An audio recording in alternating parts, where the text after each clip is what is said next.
త్రుటిలో ఓ ప్రమాదం తప్పిపోయింది. ఓ అమ్మాయి మర్యాద ఎంఎంఎస్ల రూపంలో బజారున పడకుండా రక్షించబడింది.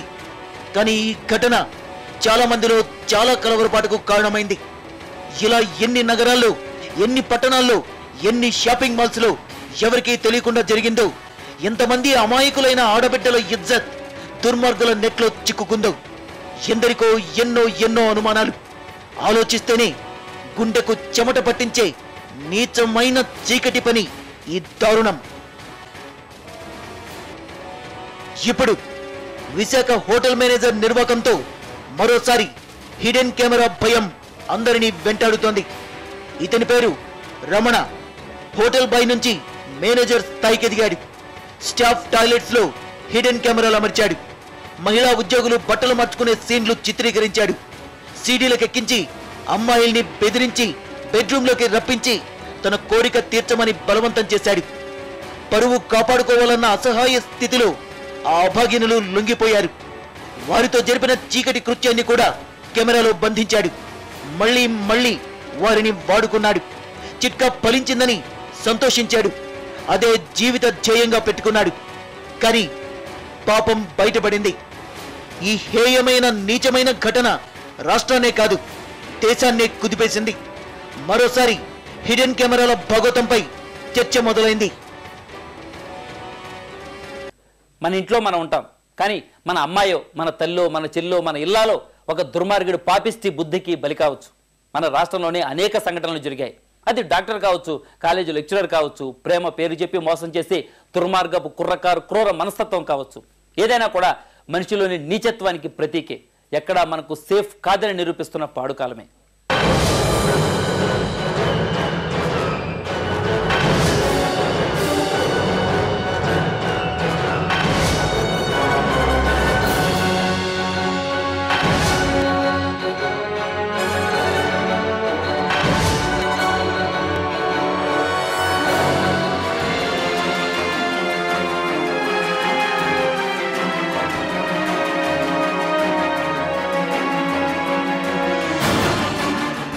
ఈ విశాల ప్రపంచంలో ఎక్కడా మనకు ప్రైవసీ లేదు.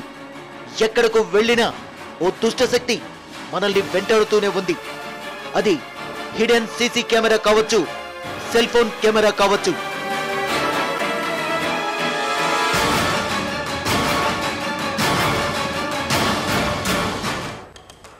ఇది ఓ డాక్టర్ పేషెంట్ ను పరీక్ష చేసే సీన్.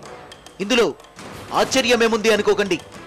అసలు ఈ సీన్ బయటికి ఎలా వచ్చింది కాస్త లోతుగా పరిశీలించండి. ఈ విజువల్స్ ఓ హిడెన్ కెమెరాతో తీసినవి. పరీక్ష చేస్తున్నట్లు నటిస్తూ ఆ మహిళను రహస్యంగా అర్ధనగ్నంగా హిడెన్ కెమెరాలో బంధించారు.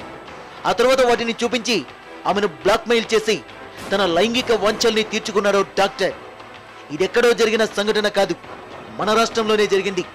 కొన్ని నెలల క్రితం రాష్ట్రం మొత్తాన్ని నివ్వెరపరిచిన ఘటనది. డాక్టర్ అంటే కనిపించే దైవంగా భావిస్తాం. అంతటి పవిత్ర వృత్తిలో ఉన్న డాక్టర్లే ఇంత కిరాతకానికి పాల్పడుతున్నారంటే ఇంతకంటే దారుణం ఏముంది? మరిక ఎవరిని నమ్మేది?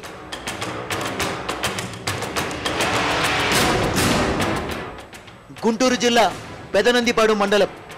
ఈ మండలంలోని 2 కాలేజీల మధ్య పోటీ విద్యార్థినుల పాలిట శాపంగా మారింది.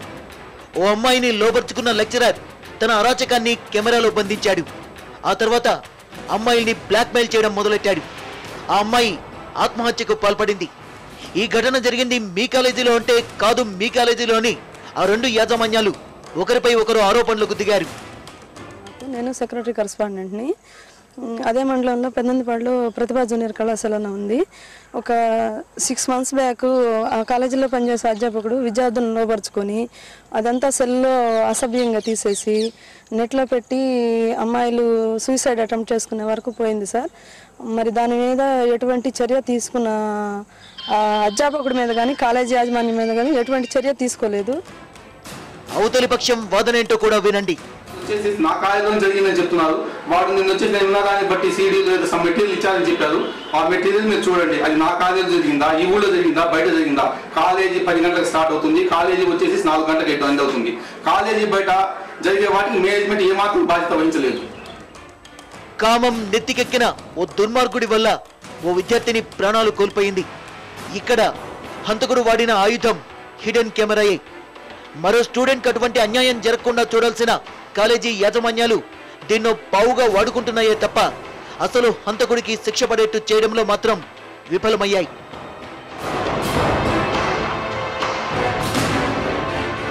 వీరిని చూడండి, మనుషుల్లా కనిపిస్తున్న వీరి ముఖాల్ని చూడండి.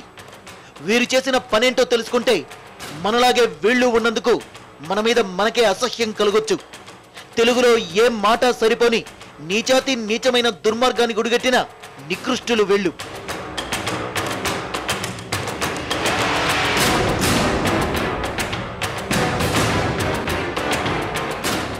వీరెవరో ఇద్దరు ప్రేమికులు కావచ్చు. ఇంత మాత్రానికే ఈ రాద్ధాంతం దేనికని అనుకుంటున్నారా? కాదు, అప్పుడే అలా అనుకోవద్దు. రాక్షసత్వానికి, పశుత్వానికి, అమానుష్య లైంగిక దుర్మార్గానికి పాల్పడ్డ ఓ నీచ కార్యానికి పరాకాష్ట ఈ విజువల్. ఆ అమ్మాయి ఓ అమాయకురాలు, వీడొక దుర్మార్గుడు. ప్రేమ పేరుతో ఆమెను లొంగదీసుకున్నాడు. అతడి స్నేహితులు కూడా ఆమెకు బలవంతంగా మద్యం తాగించి ఆమెపై అఘాయిత్యం చేశారు. ఖమ్మం జిల్లాలో జరిగిన ఓ విషాద ఘటన ఇది. ఆ కథ అక్కడితో ముగిసిపోలేదు. ఆ దారుణాన్ని సాక్షాత్తు ఆమె ప్రియుడే సెల్ ఫోన్లో షూట్ చేశాడు. ఎవరికి చెప్పినా ఇది బయట పెడతామని బెదిరించాడు. దాంతో ఆ అసహాయురాలు తన ఆవేదన, ఆక్రోశం, కన్నీళ్లు కడుపులోనే దాచుకుంది. కానీ ఆ దుర్మార్గుల నైత్యం అంతటితో ఆగలేదు. ఆ కిరాతక దృశ్యాల్ని తర్వాత నెట్లో పెట్టి బహిర్గతం చేశారు. ఆ అమాయకురాలి బతుకు బండలైంది, నలుగురిలో నవ్వుల పాలైంది. ఇలాంటి ఘటనలు గడిచిన 2 ఏళ్లలో చాలానే జరిగాయి. కొన్నేళ్ల క్రితం ఒంగోలులో స్నానాల గదిలో రహస్య కెమెరా అమర్చి ఓ మహిళ జీవితంతో ఆడుకున్నారు కొందరు దుర్మార్గులు. 7 ఏడాది క్రితం కడపలో ఓ టీచర్ను విద్యార్థులు ఇదే తరహాలో వేధించడంతో ఆమె ఆత్మహత్య చేసుకుంది. గుంటూరు జిల్లాలో అయితే ఏకంగా ఓ ఇంటర్నెట్ కేఫ్ నిర్వాహకులకు ఇదే వృత్తిగా మారిపోయింది. కేఫ్కొచ్చే జంటల శృంగార కార్యకలాపాల్ని చిత్రించి సీడీలు తీసి అమ్ముకోవడం వాళ్ళకు అలవాటుగా మారింది. ఆ క్రమంలోనే పోలీసులకు పట్టుబడ్డారు. తూర్పుగోదావరి జిల్లాలో ఓ టీచర్ను అశ్లీలంగా చిత్రీకరించి ఆ దృశ్యాల్ని సెల్ ఫోన్లలో ఎంఎంఎస్ల రూపంలో ప్రసారం చేశారు. ఇవి కొన్ని ఉదాహరణలు మాత్రమే. వెలుగులోకి రాని విషయాలు మరెన్నో.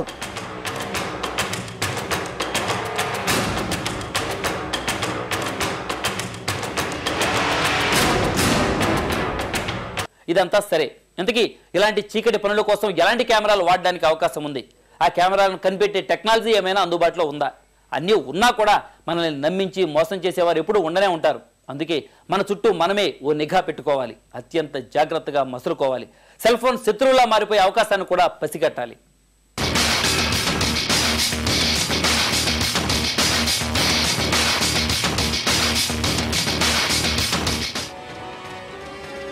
హోటల్లో బస చేయాలంటే దడపడుతోందా? షాపింగ్ మాల్కి వెళ్ళాలంటే వణుకొస్తోందా?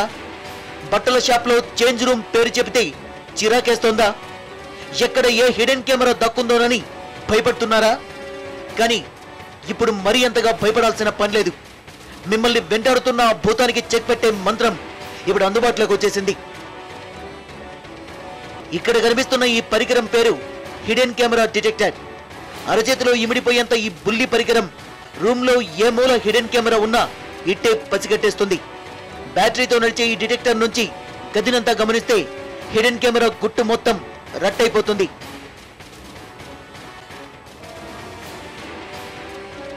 ఇది మరో టైపు హిడెన్ కెమెరా డిటెక్టర్. ఈ పరికరాన్ని ఆన్ చేస్తే రూమ్లో ఎక్కడైనా హిడెన్ కెమెరా ఉంటే వెంటనే అలారం మోగుతుంది.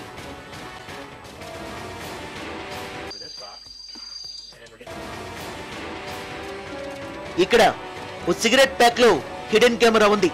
దాని దగ్గరకు తీసుకెళ్లగానే బజర్ మోగుతోంది చూడండి. హిడెన్ కెమెరా ఉన్న ఏ వస్తువు సమీపానికి దీన్ని తీసుకెళ్లినా వెంటనే బజర్ మోగుతుంది.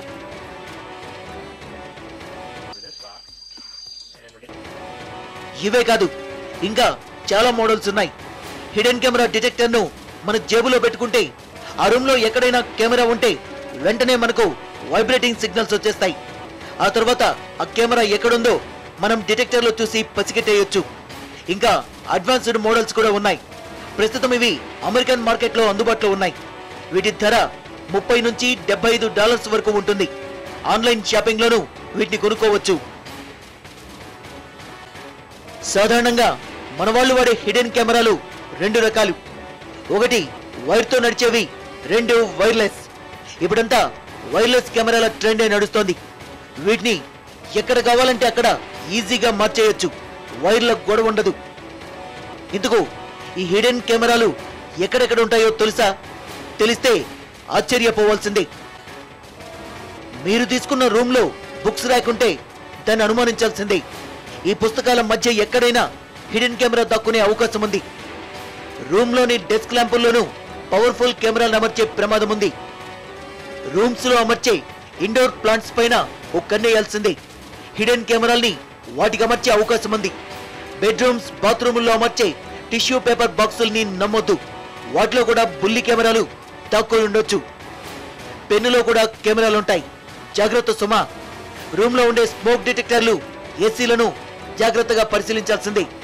ఏదైనా వస్తువు అబ్నార్మల్ గా కనిపించినా అనుమానించాల్సిందే.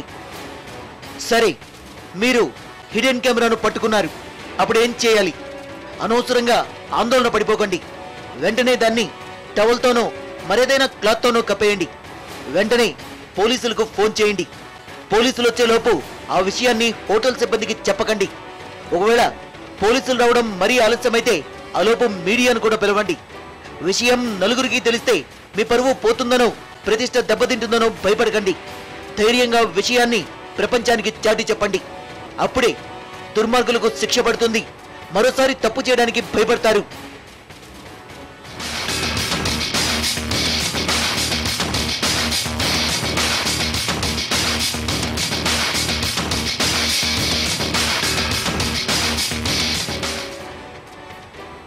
అన్ని జాగ్రత్తల కంటే మన పట్ల మనం అప్రమత్తంగా ఉండడమే అత్యుత్తమంగా భావించాలి.